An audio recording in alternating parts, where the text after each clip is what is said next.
Costco was having the Dyson V9 Submarine Extra on sale today.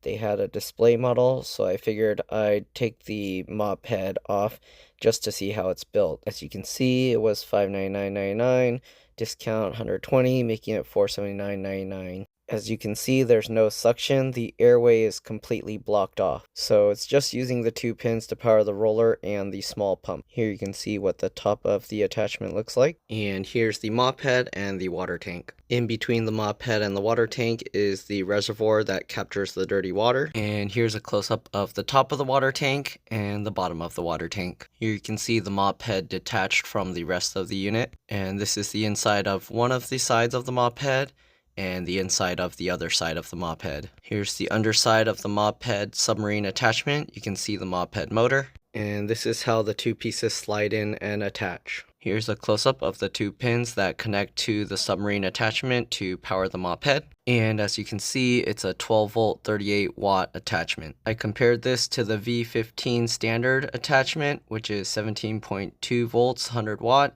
So in theory, it would have enough power to power the submarine attachment, but I'm not sure if the voltage would be too high. Also, you'd have to have a way to allow the suction to pull through. Otherwise, the vacuum will think there's a clog and it will stop it from working.